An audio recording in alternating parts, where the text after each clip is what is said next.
Good morning, everyone. Thank you so much for joining in today. I think we have a lot of attendees who are joining us as we speak.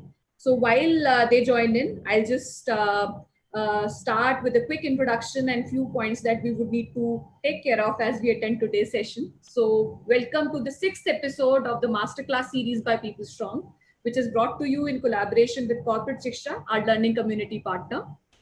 This is our 10th week, and in the last 10 weeks, we have had privilege to host business leaders from all across Asia who've helped us, with their learnings, they've helped us sail through different phases of the pandemic journey. Today, again, we have two amazing leaders, Mr. Rajeshwar Tripathi from Mahindra and Mahindra, and Mr. Sumit Mitra from Godrej, who are going to be sharing with us their thoughts on unlockdown phase, which is I think one of the most complex phases we'll be going through in the pandemic. Our host of the day is Sandeep Chaudhary, President of PeopleStrong. But before I hand it over to him, few quick points that we all need to just take note of. This is a secure Zoom link you all are on. To ensure we are able to conduct this session as per defined timelines without any interruptions, we have disabled audio and video control for everyone except the panelists. However, we would love to have your inputs and your participation.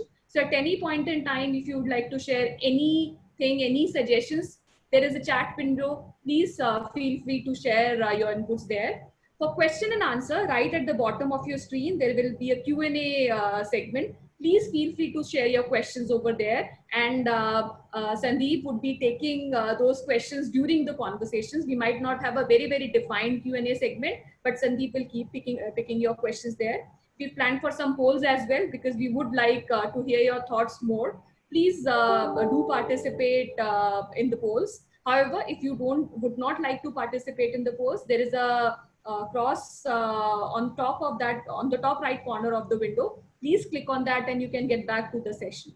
The session will run for exactly 60 minutes. We might spill over by 3-4 minutes if there are some questions that we would like our panelists to cover.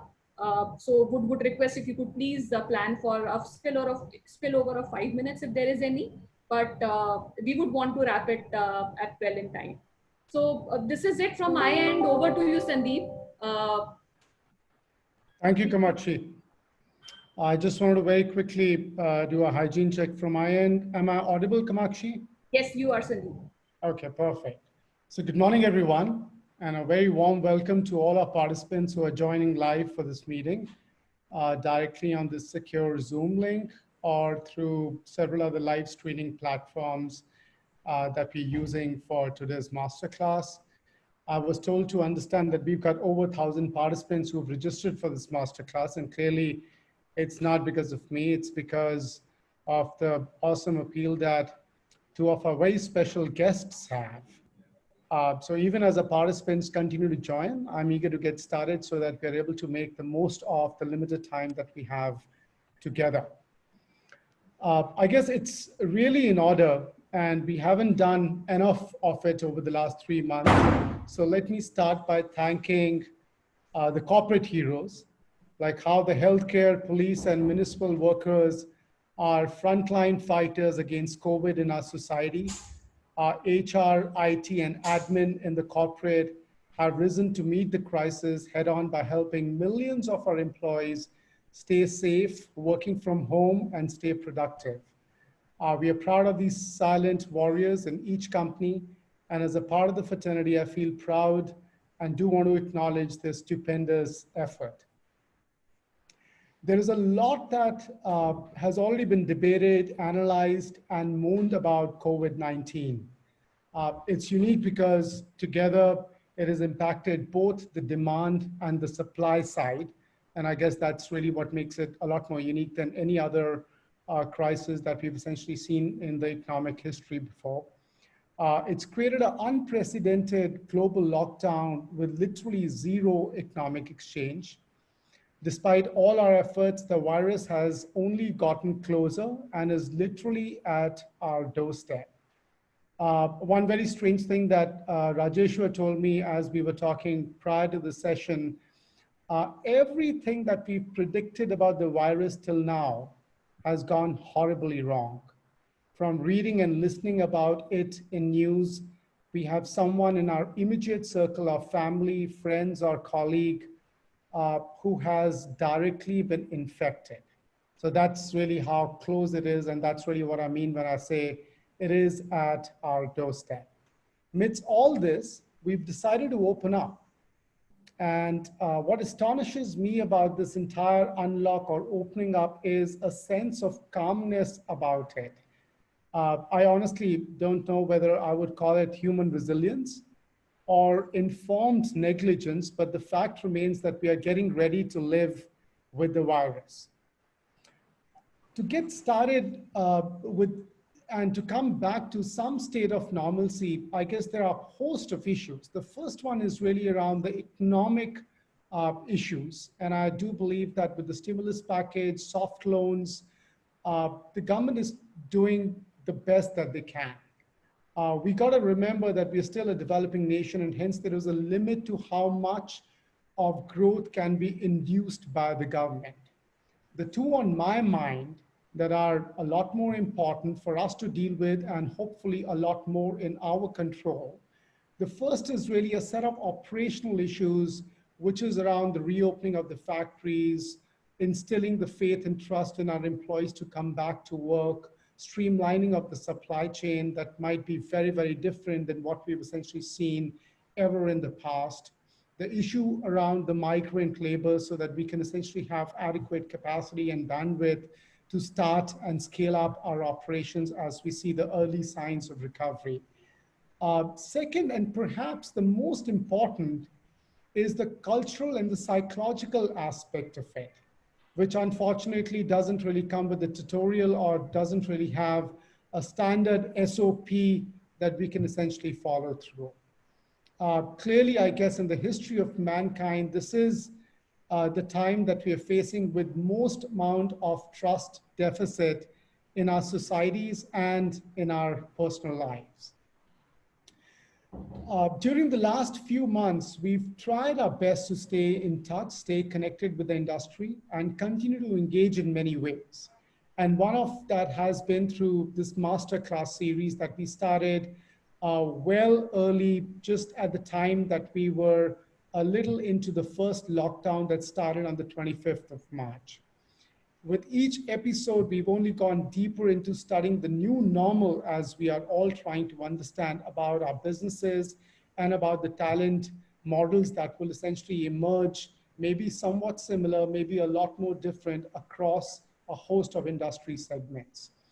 Today, we have two very genuine and grounded leaders who represent the largest and most diverse businesses or business houses in the country.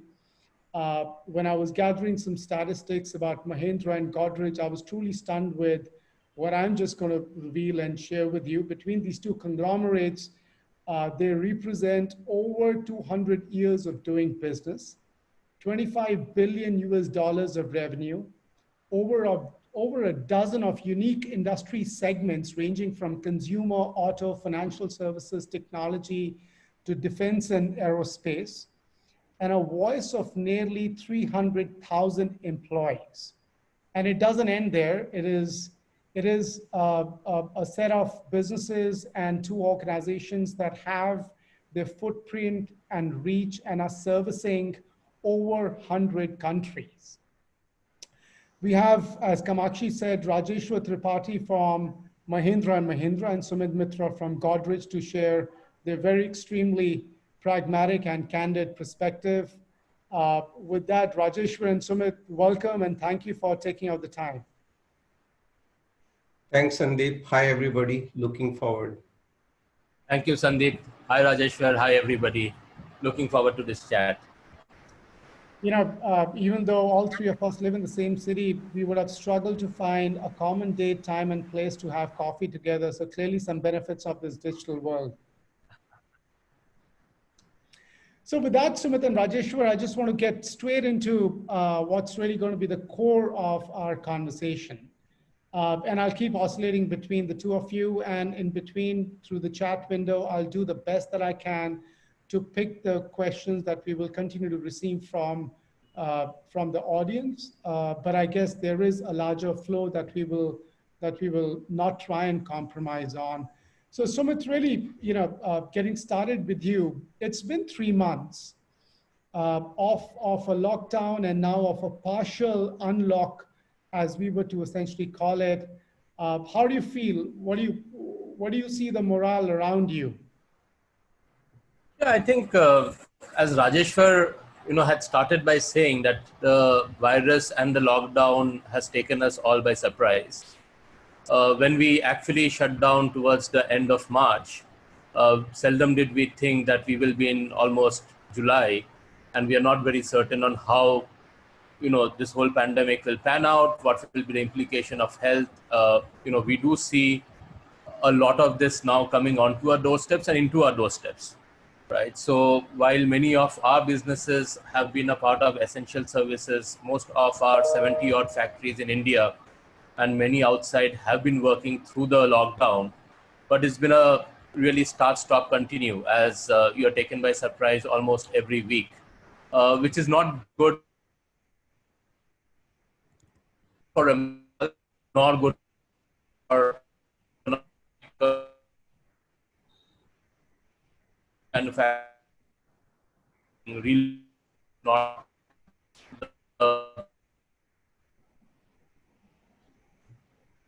Hi, Sumit, I'm sorry. I think we are facing a little bit of a network issue at your end. Kamakshi, very quickly check. Yeah, I think we lost you. Yeah. We're back, Sumit. Please go ahead. Yeah. So as I was saying that, things are quite uncertain, and this whole start, stop and continue of manufacturing as well as the supply chain is very, very sort of unnerving to people. While we've been very clear and said that while the frontline is working, and I think that we should be really thankful to them, saluting them and supporting them, people who don't have to go to office or any of our infrastructure for work should continue working from home. We've, Bombay opened up a few weeks back with a 10% workforce. And we also opened a week after Mumbai opened and said some of our essential team members who have to work come to office and they wanted to come to office. So we did a survey. So we had about 12% people who wanted to come to office for work. We opened it for 10% and steadily over the week, I've seen that attendance coming down to about 4, right? So clearly an indication that while people were initially enthused, once they come into empty offices and buildings, they are clearly discouraged. And we've now gone to a situation and said that we will open our offices only for emergency work 2 days a week, right? And that too, we are working at about 5%. So it is a call of human resilience. It is a call of, leaders and managers. And to me, I think people managers play a hugely important role in connecting and ensuring that the workforce continues to be motivated, the workforce continues to look forward, and productivity doesn't get hampered. On the business side, we are across different businesses, and it's been a mixed bag for us. It was interesting to see your chart across FMCG, pharma, manufacturing, etc. But we do see demand on some of our essential categories, like, for example, we are India's largest animal feed manufacturer. We have a large exposure to plant health and plant pesticides. We are seeing very, very good demand for those. We are seeing good demand for some of our essential FMCG products, especially in the areas of household insecticide, personal care, etc. So I think there is a silver lining to it. The question as a business that we need to also ask is this demand really short term, medium term, or long term? How should we as businesses pivot and say that what is important and what is not important, right? And then flex our supply chain to move towards what is important for the consumers right now.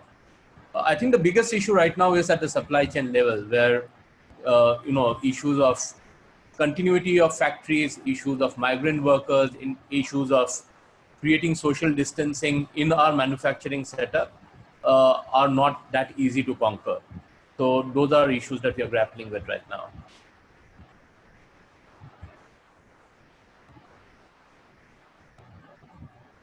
Sorry, Rajeshwar, today is the closing of the first quarter of this financial year. What do you think most companies are going to go and tell the street?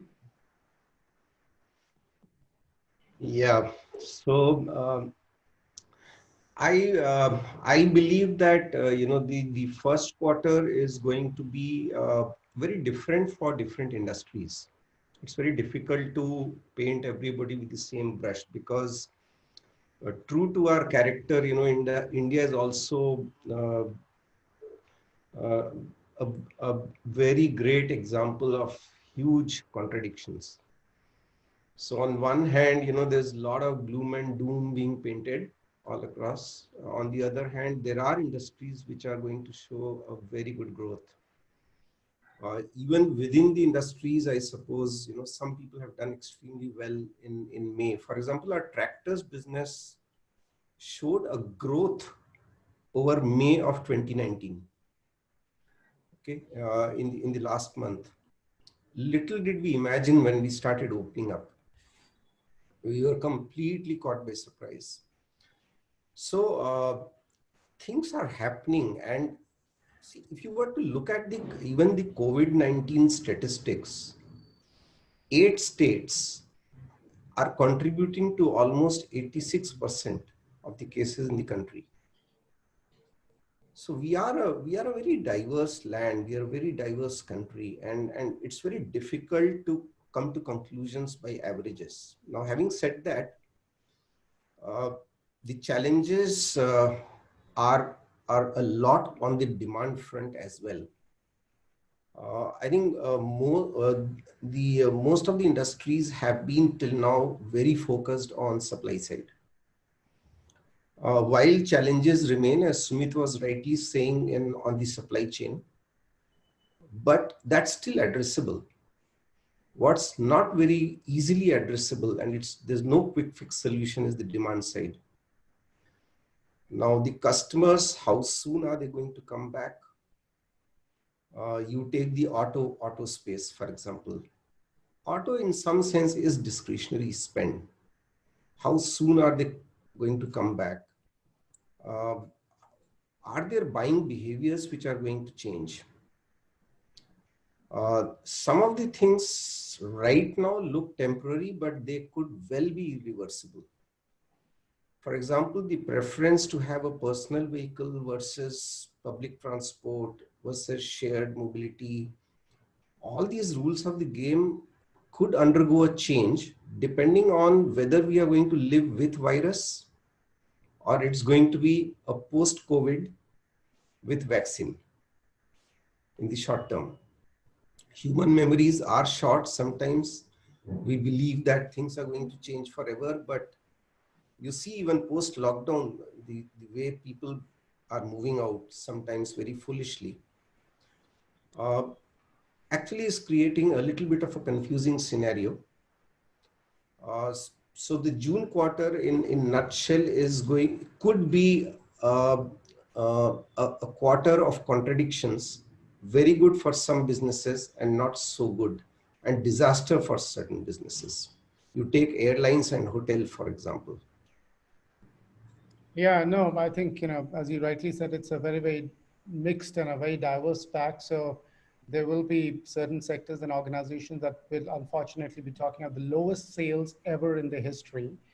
But yet I do believe the chronicle that most are going to write to the analysts, to the shareholders, and largely to everyone who will be looking at how the economy is looking at revival and recovery is going to be a lot more about how are we prepared to deal and live with the virus as opposed to just stay in hope or in some shape or form surrender only to be waiting for a post-COVID scenario. But Rajeshwar, you very interestingly made a point about human memories are short. So maybe at a personal level, what we feel is something like an everlasting impact of this pandemic will be short-lived. But I know for a fact that businesses like yours are thinking some everlasting changes which have resulted because of this pandemic. Some of those elements around supply chain, as you alluded to, and maybe several others, might not just ever be the same like how they were just about a quarter back. Uh, which way, and I just want to let the audience know that in addition to holding the responsibility for HR, you're also managing the rapid action force, helping the entire corporate of Mahindra dealing with this pandemic in the current situation and a little bit more futuristically as well. Could you just throw some light on that? Yeah, so this is probably the most difficult question actually, and I'm sure Sumit after me will add to it. It's very difficult, Sandeep, to at this point of time to predict what's going to be irreversible and what's going to be very temporary. However, one thing is very certain: there are things which are going to change forever, even if the human memories are short, because of the deep cuts that it has made. This is not a very normal crisis. It's unprecedented in terms of its impact. I don't think it's going to pass away very soon either. So, and what is going to drive these irreversible changes are actually, I'm an optimist. Okay. What is going to drive is not the changes, is not the negative experiences. What is going to drive changes are the learnings out of this crisis. What is going to change are the opportunities which are getting thrown up out of this crisis. Every crisis in the history has been an unprecedented opportunity to reinvent, reboot, and reignite.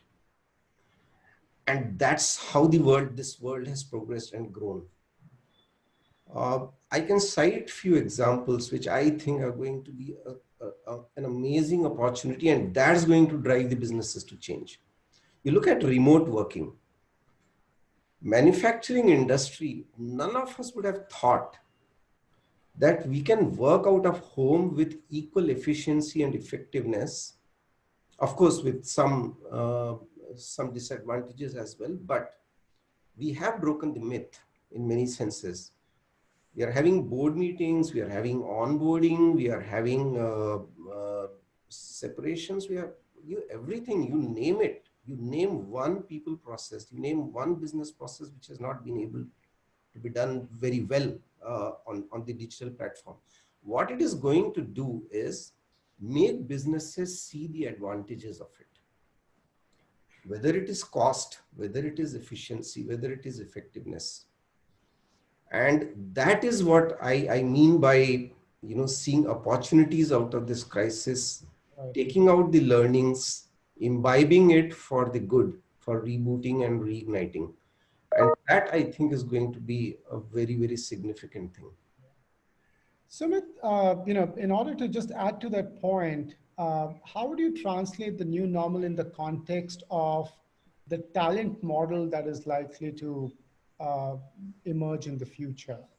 And how different will it be? And maybe I think a better way to define that is to define how the work might just be articulated and defined very differently, the impact that it will have on the workplace and consequently on the workforce. Yeah. No, I think, like Rajeshwar, I'm also an optimist. And I was attending a very interesting talk by a professor of migration from IIM Ahmedabad, Chinmay Tambe. And he pointed out that, the earlier Indian pandemic of either the Spanish flu or the ones even before, the next couple of years has shown unprecedented growth, right? So I do hope that we will learn from this, we will overcome this, and we will take the positives and sort of integrate them in the way we work. We will obviously see this crisis give enough learning, and we are sort of experiencing it at two levels. I think one is the personal level. In some of our organizations, and some of our organizations are more than hundreds of years old, there is a culture and there are sometimes cultural roadblocks of how people think of what is possible and what is not possible. Somehow this pandemic, this whole piece on workplace flexibility has made people experience something that sometimes they're resistant to try in a normal time. A simple thing like working from home. While the younger workforce adapts to it much easier, sometimes we have found some of our senior leaders really not sort of even trying it, saying that why do I need to try it, and I am perfectly happy coming to office. The same people, when I speak to them now, really say that why do I need to come to office? So we say that 3 weeks is good enough to change a behavior. It's been 3 months, right? So some of these behavioral changes across the organizations, across hierarchy, and across people of different types are definitely going to fuel the organization and force organizations to look at some of these changes. The other lens that I would like to take it as an organizational level, and we are really looking at a few things. So one is really workplace flexibility. And when I talk to some of my peers in the industry, it's not just for morale, it's not just for giving flexible working to people, but people are asking this question of saying that does workplace flexibility actually have a positive or a negative impact to productivity? And some initial studies shows that in certain functions and across certain levels, actually productivity levels have increased, but obviously it does have an adverse effect at other levels. So for example, people who are doing more manual work, people who are doing more paperwork, etc., we do see a productivity drive. So I think we need to take a nuanced call on how and what workplace flexibility should we allow, right? I would subsume the whole context of workplace flexibility and say that if we were to move towards a much larger flexible working style, it will have an impact on a few things. One is engagement, right? Traditional organizations have thrived on relationships and engagement, which happens at the workplace over a cup of coffee. And if most of the working workforce is going to try to work from home, how do we drive engagement is one question that we need to sort of solve, and engagement with real human connect. The second piece, which I think will have an implication on, is learning. Again, many of our organizations have started seeing that there is a move from physical learning to digital learning. I think that is still manageable. I think that still probably be much more effective. But what it will find it difficult to substitute is the hands-on, on-the-job learning which people had. I just had a batch of management trainees who joined earlier this month, right? And I'm wondering, saying that if these guys are not going to go to a field or a factory and not do sales or not be sitting with a supervisor the way they used to, how will we curate learning which was getting transmitted in a very seamless way at workplace? I think those are questions that we need to ask. The third change that I see is the ability to really work around flexible teams. And I'm seeing this a lot in Godrej. While we always encouraged teams to come across businesses, geographies, etc., the number of flexible teams which are working, cutting across hierarchy, businesses, and geographies today is significantly higher. And because everyone is working remotely, I think it creates an equal learning platform or an equal participation platform. I'll give you a small example. So one of our businesses in our FMCG space obviously have some of their business leaders sitting remotely. And they used to have their monthly meetings or management committee meetings, 8 people in a room, 4 people dialing remotely. And now they're realizing that if everyone is remote and not in a room, it creates a much more effective equal playing field, right? So how do we really conduct our meetings? How do we engage? How do we learn? And how do we really, in a seamless way, integrate talent and create value for the organizations would be areas of work. We've started deep diving into some of these solutions, but I'm also worried of this fact that, while 3 months has given us good data, I think we need to really think through before making big changes, right? Some change and some big changes will be inevitable, but what I would want to do is really pilot some of it in a normal environment, see what is the impact, and really then, weave them into policies and practices. Yeah. Sumit, you brought in some very, very pertinent points around how HR is likely to become a lot more digital and so on and so forth. We've actually seen a very, very different and evolved need coming in from our clients. And our clients are a mix of mid-market emerging players and a lot of large enterprises. And they've been asking for a combination of HR technology and HR shared services kind of model, because clearly, I guess everybody's trying to be very, very agile to push for efficiencies. They are trying to push for how is that we can do a lot more with less, and so on and so forth. And clearly, I guess cash and having the right return on your investment, both in terms of time and resources, is becoming a lot more critical. Where does this and how does this impact HR from an insourcing and an outsourcing standpoint? Any one of you, Rajeshwar or Sumit, if any one of you want to take a dig at this, because I know as large corporates, this has been a discussion, and some of you have already walked a great length on this path. Can I take it, and then Sumit, you could add to it. Yeah.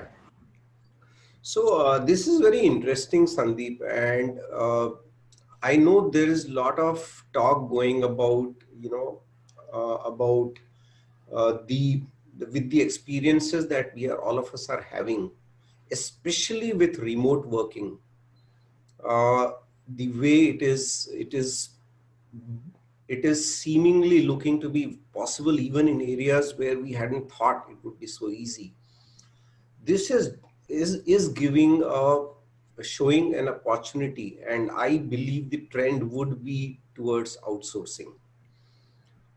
Because if remote working is possible and can be done as effectively without compromising on collaboration, without compromising on being able to connect with all the tools that we have, the technology that we have, two things look to be very visible at this point of time possible. One is an increasing trend for outsourcing, increasing trend for freelancers, part-timers contributing to the entire ecosystem, and most importantly, technology. The technology is going to be very critical. The digitization, which anyway was happening, is going to actually accelerate. Yeah.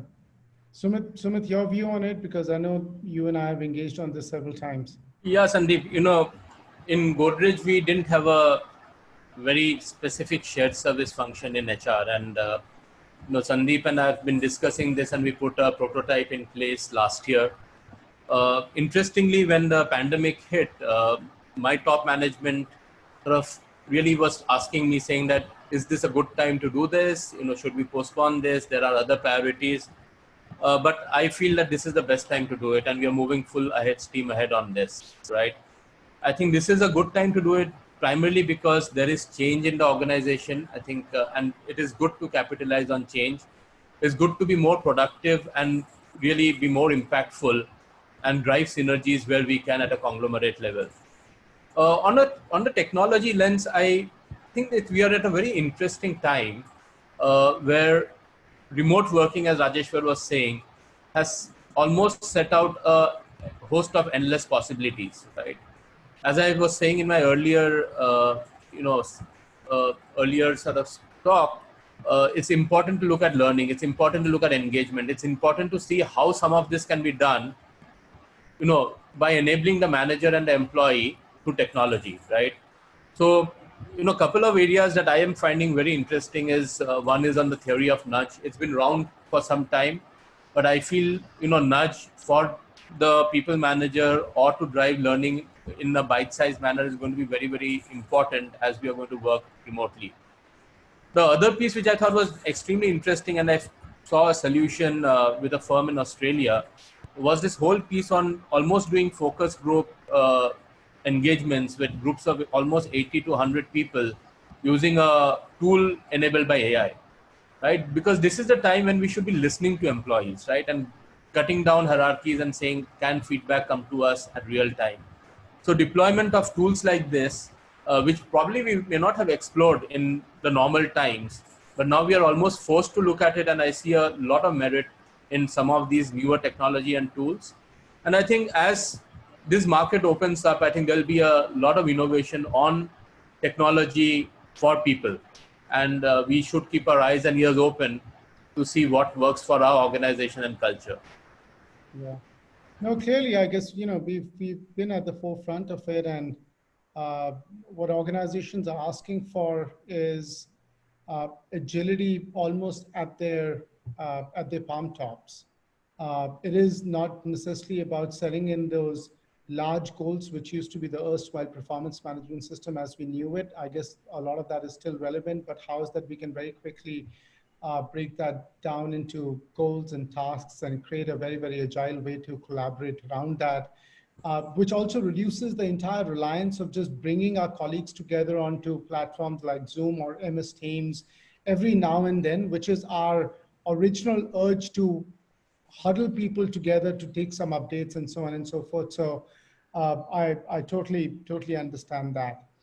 You know, at a conglomerate level, Rajeshwar, this is a very, very interesting point that actually got raised by one of the leaders who works in a very large multi-diverse product service kind of a organization. And that person said, I'm constantly in the conflict between corporate values versus business viability. Because very clearly the conglomerate has a set of businesses that have had a moderate exposure to COVID versus a very, very high exposure to COVID.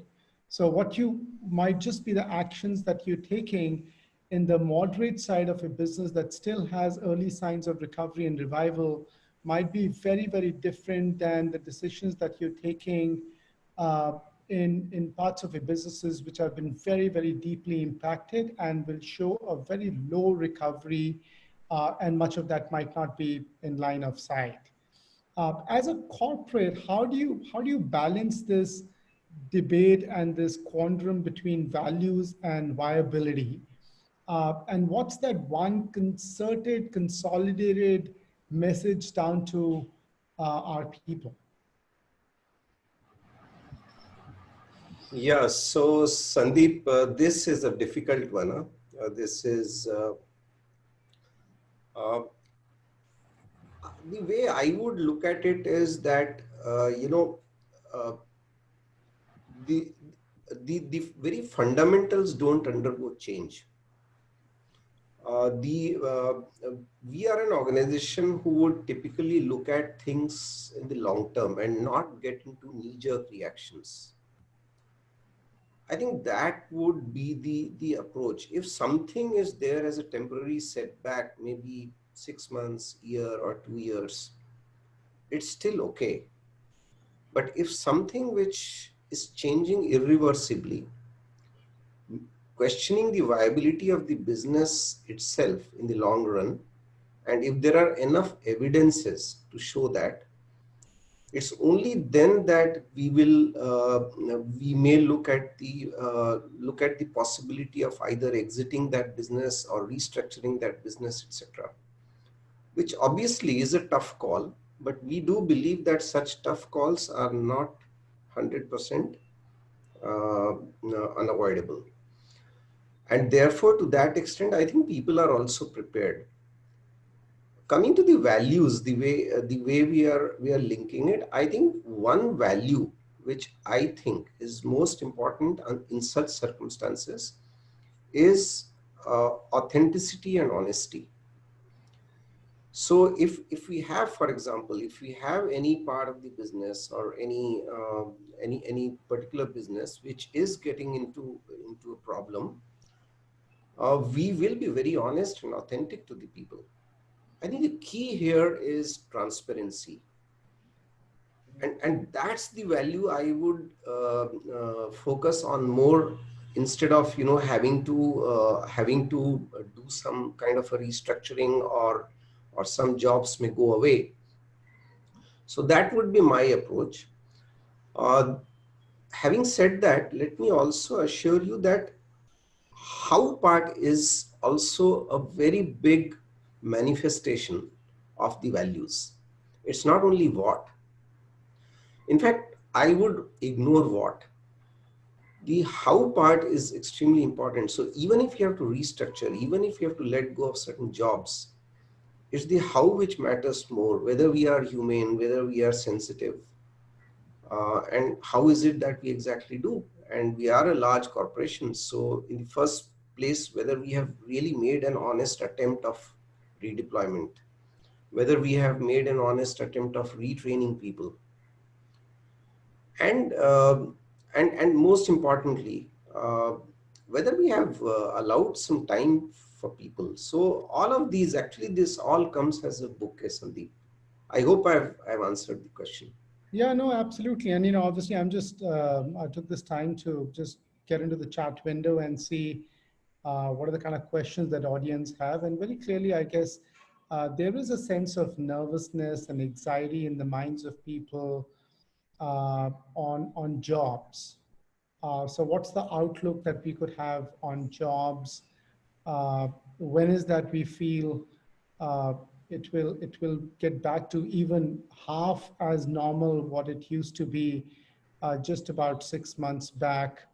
A lot of anxiety on campuses as students are passing out of engineering and management and other courses in terms of what's going to be our future, how long would we have to wait before we get our first break. I know none of these are questions that we have immediate answers to, but either Rajeshwar or Sumit, which, but at the same time, I don't think as leaders we can not tackle them straight on. It's for me, Sandeep. Yeah, any one of you can take it. Rajeshwar, why don't you get started, and then certainly we'd like to get Sumit's view. Connection dropped. Yeah. Yeah. So Sandeep, one thing, which worries me the most, okay, if I was to just single out one thing about this entire crisis, is the part of, the job. And because anyway, it's being debated for quite some time that are we getting into a jobless growth kind of a situation when it comes to the entire world? It's not only one company or two companies. Are we headed towards a scenario where with technology and so many other things which are happening in the businesses, the jobs are going to be less and less, and then what happens to the entire young force which is graduating every year from the colleges? My heart actually goes out to these youngsters who are having to face this situation today. Just imagine this year's pass outs. Just imagine next year's pass outs and the kind of struggle which they are going through. It's unbelievable. I'm really concerned about this aspect of the impact of this entire COVID crisis. There are two things. Looking at the short term does look very bad, and I think people will come with some ingenious ways of reskilling themselves or right skilling themselves and finding the opportunities where they exist. But I do see, Sandeep, that the jobs are going to be lesser than what it is today. Every organization that I know of, including my own organization, is looking at ways and means to become leaner, to remove layers. And let's not forget one very big lesson which this crisis is teaching us. Remote working is all about empowerment. It's hugely empowering. And if that is going to be the game, there are layers of supervision which are going to go off. They're going to go away. And if this happens, obviously the number of jobs are going to come down. Maybe some other areas the jobs may increase. I'm not an expert on that part, but I can tell about my industry, the number of jobs are going down. Yeah. Sumit, in your mind, what's the future of recruitment? We are a country which has over 4 to 5 million undergraduates that come out every year. Somewhere, I guess, the industry does have a responsibility to create employment, create enough and more of vocational skills so that those people are employable, as opposed to just having to come into the workforce with their degrees that might not be as relevant as they were in the past. So which way is the recruitment largely going to take a shift in the coming few years? So I would answer this in two parts, Sandeep. I think I completely agree with the number of people who are graduating, number of people who are even passing standard 12, right, which is 12 years of education. But somehow in our country, there is always this focus of the degree versus skill, right? And how the government, corporates, and the NGO sectors really look at skill building at that mass level so that people are productive and adds to the demographic dividend of the country becomes very important. There are many organizations, including ours. I know even Mahindra does some work around this. We've taken fairly large, ambitious goals on skilling of people so that they can become productive as a part of the larger supply chain of organizations, either indirectly or through their own entrepreneurial ventures. So that's one area which is going to need a lot of focus. And to me, unless we crack that area, we will have huge amount of unemployment, which is going to have very, very negative impact, not just to the industry, but also the way the country works, also to poverty and everything else. The second part is on the corporate side, where I do feel there's a short-term impact, where many of our businesses, at least we have said that we will not kind of recruit for the next 3 to 4 months. We are not even refilling positions if they have been sort of empty, but trying to see how much we can stretch. And that is important to at least be clear that we are tiding over the short-term issues. But medium term, I do see that there will be a realignment of the talent market. Some sectors, as we see, are going to be under pressure. Some sectors are going to do better, right? So there will be a realignment of the talent market, and I think smarter organizations will start looking at talent from outside to bolster their existing leadership pipeline, right? So people who can add value now in sectors which are doing well will possibly be on higher demand.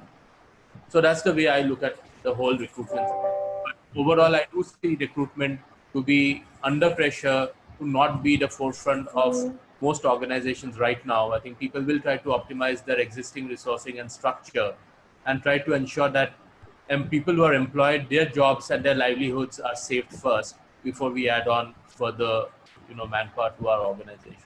Yeah. But I yet believe that it is for the industry and it is for large corporates like yourself to find a little bit more permanent solution around the employment in this country. And I guess the government has been doing a lot that they keep doing in a public and a private partnership. Are we going to see a different kind of an emergence of a gig worker, because there is a bit of an endless possibility of engaging with people now that even when we return to some kind of normalcy, we are unlikely to have a lot of people check into our workplaces like they used to, which does give us access and an opportunity to engage with a very diverse set of people at different levels who might not be permanent employees, but yet are employed for the skills that this thing should bring onto the table. That just makes it significantly smarter as companies, but at the same time is a way to engage with that large workforce. Are these things still more in theory, or do you feel companies like yourself across businesses are seriously evaluating them? No, I think, gig has been in talk for the last few years, right? But as remote working picks up and as people get more comfortable with remote working, tapping into a remote workforce for temporary work, temporary projects, I think is going to be very much a possibility. Again, giving an example of Godrej, while we've sort of said we will freeze hiring, we are in fact actively engaging with a number of service providers to look at gig workers right now, because that's possibly one way to fill in some void without creating permanent, headcounts and permanent overheads right now. And as some of our experiments, start working well, leaders start becoming more comfortable with this concept like remote working, I do see this concept again, not just across India, but across the globe picking up. Right. However, I still feel that the larger question to India in terms of employability still remains at a grassroots level. And organizations like us, along with the government, will need to do something at the grassroots level because, you know, at our scale, even how many gig workers can we provide? You know, maybe 100, maybe 1,000, right? But that's not going to fundamentally shift the employability issue of the country. I think unless we are able to skill people who are getting out of their schools, colleges, dropping out of education, and make them employable and be a part of the larger value chain of industry in a way which is shared value linked, I don't think we will make any lasting change in the overall employability scenario of the country. I'll give you an example of what we are trying to do. So over the last few years, as a part of our shared value exercise, we launched a program called Good and Green. And as a part of Good, we've taken a pledge to create employability for 1 million youth in our sectors in a shared value construct. And I think it requires very different and innovative thinking. So because it's shared value, there must be some return to the business. It may not be equal return. So, for example, we have a program called Salonai where we have got almost 3 lakh girls trained to be beauticians. And because we are India's largest hair care company, it becomes an extension of their product endorsement and their trials, which we tap into, right? We've been looking at value creation both at social level and at economic level, and we do see a steady rise of income because they have become entrepreneurs of their own right. But there is also a sort of positive pushback to the organization. So I think this is one example which worked. I think there were many examples or trials which haven't worked. But unless some of us really get into this space and say that we will create larger, bigger, bolder programs, the whole issue on employability is going to sort of stare back at us very soon. Yeah. Rajeshwar, I want to pull you back into the conversation, and more so because, we've heard Dr. Goenka and Mr. Mahindra talk a little bit about this. So, clearly the Prime Minister's clarion call on Atmanirbhar Bharat might have got twisted owing to geopolitical reasons or poor detailing. But at the core, isn't this all that businesses and households have actually been trying to do to combat the crisis over the last 3 to 4 months in many ways? My question in this with this context is, are we seeing that this could actually lead to a new chapter in India's entrepreneurship and innovation? Yeah, so Sandeep, I think so. I will also do a little bit of a interpretation or extrapolation of Atmanirbhar Bharat to our own way of doing it, right? So what is going to be the India way? And there I see a large opportunity because it doesn't have to be necessarily a copy of something which is being done elsewhere. So we have to evolve our own ways of doing it. And that's what I would agree with you on being entrepreneurial and high level of innovation. We are already seeing that happening in many pockets, whether you categorize them into startup or not. But people are fundamentally very innovative. And people are finding their opportunities in this crisis. People are finding new ways of doing things. And if you were to just extend it about new ways of doing business, that is going to create a lot of offshoots and a lot of newer businesses, newer opportunities. And we are already seeing in the extension, if you were to look at the entire ecosystem of e-commerce, how many new kinds of jobs, how many new kinds of skills have got created in the last, say, 2 years. It's mind-boggling. The examples which Sumit gave, I completely agree. So maybe the texture is going to change, but I see a huge possibilities. If I was to extrapolate Atmanirbhar Bharat in terms of the variety which is going to get generated. Yeah. Sumit, in a different and way, including Sandeep, including in manufacturing. Yeah. In manufacturing domain, it's not necessary that, everything is going to happen the same way. There's a lot of innovation going on there as well. Yeah. And the reason I actually asked this is because I do believe that much of our very, very young people who are coming out of campuses are so bright that they can very quickly switch over from being job seekers to job givers, because such is the potential that we have in India and in Indians in many ways. Sumit, in a very different way, asking you on how does this entire pandemic, which has clearly been disastrous for globalization, right? We've seen countries lock down their borders. We've seen even across countries, the trust deficit has grown significantly. For large companies and conglomerates like you, who just happen to be Indian, but you are clearly a multinational across many businesses and many countries, how does this impact your globalization as an ambition and as growth?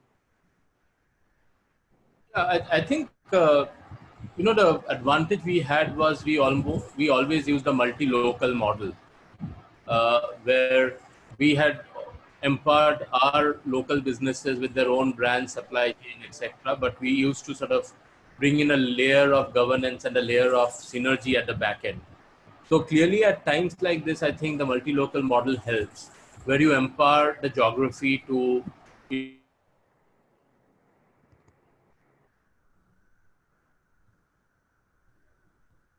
I'm sorry, Rajeshwar, I think we are having a little bit of a network problem at Sumit. And so, while he comes back and we'll get back to getting his response to that question, uh, Rajeshwar, you around? You there?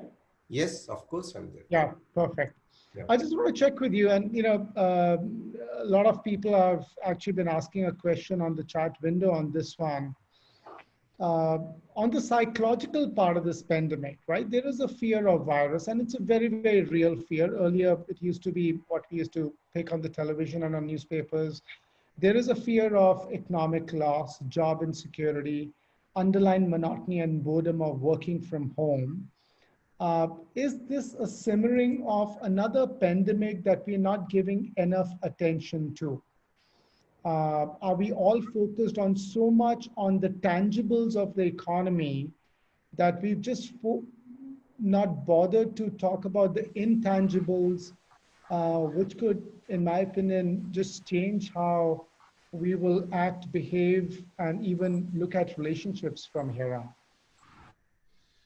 Yeah, this is a brilliant point, Sandeep. And I think even while posing this question, you have made a very, very interesting point. Are we focusing too much on tangibles? I would say so, because normally what we are talking of is the anxieties and the burnout of long hours of working in remote working and at work from home, etc. I think the underlying is very different. Underlying is not the long hours. Underlying is not the fading boundaries between personal life and work life. Okay. It's work from home, work at home, however. I think underlying is larger issues.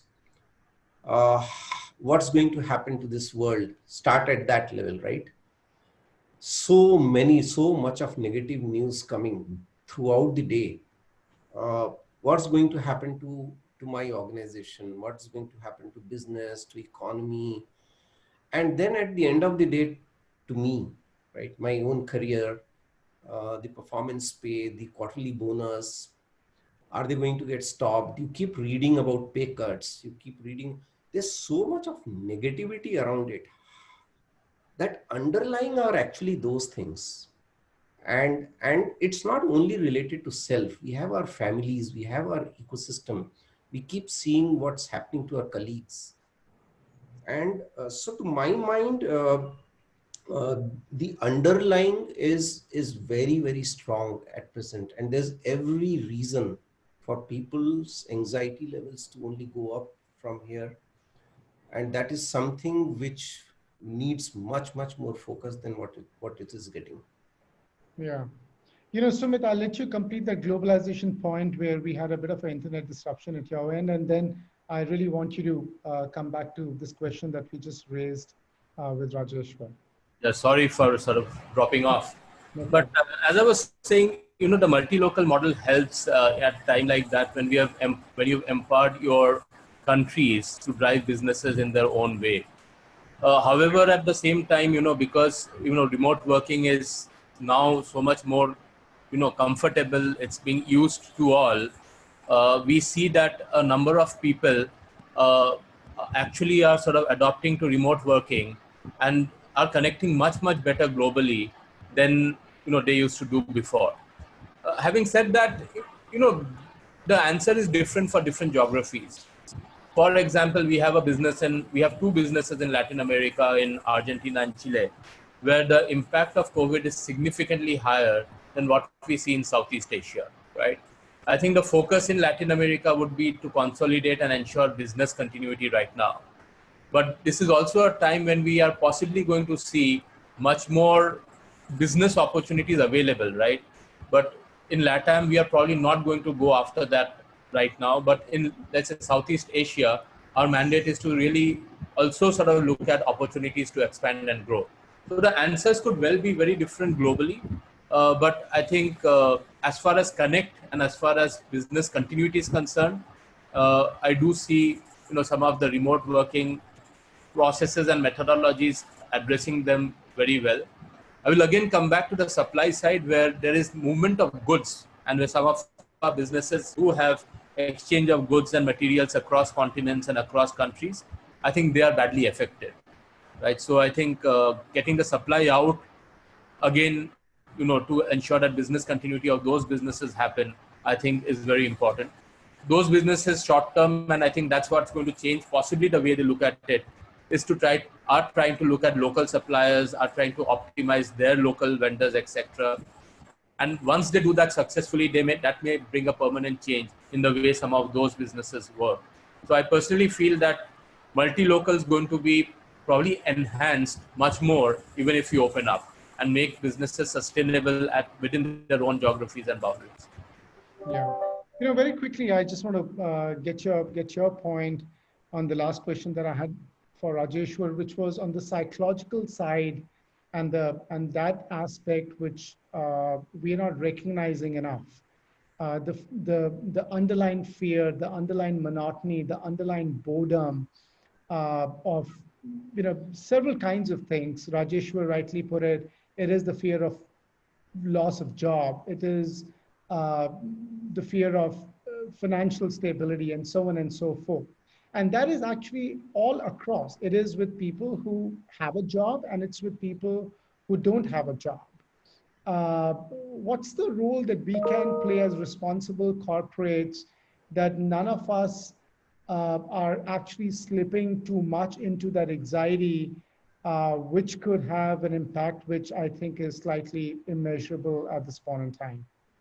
Yeah, and I think this is all prevalent right now, as you rightly said, Sandeep.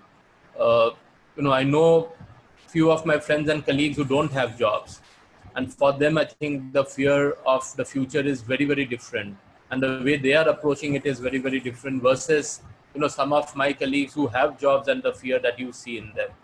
I think what drives the entire mental thinking right now is that of uncertainty, and you don't know what's going to happen in the future. I do feel that while some of us are addressing this by saying, how do you streamline work from home? What time do you start? What time do you stop, etc.? I think getting some of that done is very important. The issue is much more deeper, right? I was talking to someone the other day and I said that, you seem to be overstretching yourself because not that you're working almost 10, 12 hours at home, but whatever time that you seem to be having is you're spending in the kitchen, right? And why are you doing this, right? And she came back and said that if I don't work, all negative thoughts come into my mind, right? So people have very different ways of coping with this. And I think this whole piece of overstretching and feeling of fatigue is a result of saying that I want to be so busy so that I am sort of focused and engaged with things which keep my mind on positive things, right? And many of us have felt that. I think acknowledging that and allowing flexibility and having those conversations very authentically with employees, I think is the first thing I would suggest, right? One of the things we realized very early on is when we do leadership connects, we start by saying how vulnerable we feel. And we start by saying that it's okay to say that I'm not feeling good, right? Don't put up a brave front just because there's a senior leader in front of you, right? And I think as human beings across hierarchy, I think we need to be showing our vulnerability, obviously at the right levels, for others to open up. The other support which I'm seeing increasingly being given by industry is for people around mental health. Let it be anonymous, but let there be a free flow and a free access to issues around mental health. We had this program running for us, but over the last 3 months, I almost see a trebling of people who are actually accessing programs like that. So people do feel stressed. Sometimes they feel comfortable talking within their ecosystems and within the organizations, but I think it will be good for organizations to create those support networks which are anonymous and where, because there is a stigma on mental health, whatever we say in India so far, right? And people may not be very comfortable opening up within the ecosystem. So those are a couple of thoughts I have. Yeah, no, thank you so much. I think this has been very, very useful. I realized that we are already slightly over the top of the hour. And I do want to end this lovely chat with the two of you with a little bit of a rapid fire. So we'll be very precise. If possible, we'll try and stick to one-word answers to this. But Rajeshwar, getting started with you, one biggest learning that you've had in the last 3 months? Be positive. Sumit? Connect. Wonderful. Rajeshwar, for you, the toughest decision you've taken in this pandemic? Dealing with job loss. And let me turn that round for a little differently for Sumit. Sumit, what you thought would be a big deal, but actually came very naturally and very easy to you? Remote working. The biggest challenge you are ready to face as employees return to office? Sumit, why don't you go with this? Yeah, setting up the tasks. Rajeshwar, for you? The biggest challenge you're ready to face as employees return to work? Addressing the scare and safety concern. Yeah. You know, Sumit, for you, looking at how fragile our world is, what advice would you give to your 20-year-old self who is yet to start this journey? Live by the day. In fact, my son is 18, so I keep telling him. Rajeshwar, for you? Sorry, I missed the question. So what advice would you give to yourself, your 20-year-old self who's yet to start his journey? Focus on building skills. Fantastic. And since we have you on the spot, Rajeshwar, one thing in the light of this pandemic that HR should stop doing? Oh.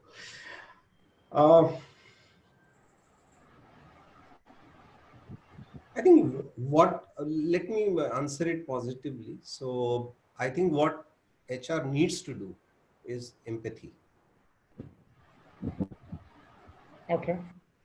Sumit, for you, because my second for you would have been what HR needs to start doing or do a lot more of. So why don't you take a stab at what HR needs to stop doing? Sorry, Sumita, I handed this over to you. No, I think stop being too bureaucratic, and I would, really put that empathy piece, saying that you need to be flexible around your policies because these are different times. Yeah, no, I would totally agree with that. And I've always maintained that policies are to serve people. Policies are not to not serve people, I guess, in the simplest of the forms. But, ladies and gentlemen, I think this really brings us to the end of the class. We've had such a rich conversation that it's literally impossible with two such experienced and diverse perspectives of Rajeshwar and Sumit to be able to cover and deal with everything in an hour.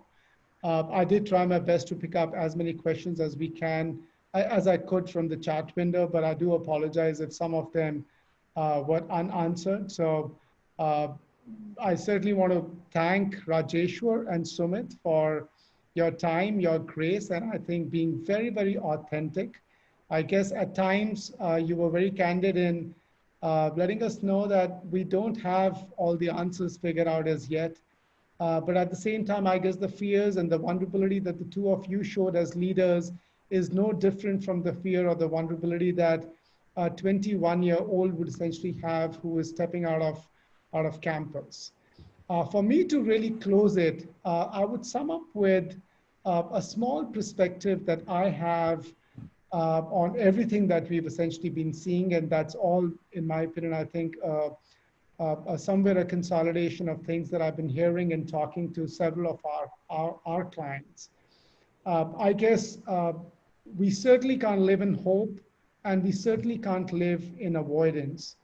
From where we are, I guess any more focus that we will essentially have on our bottom line will only get us to explore a new bottom in our either lives or in our respective businesses.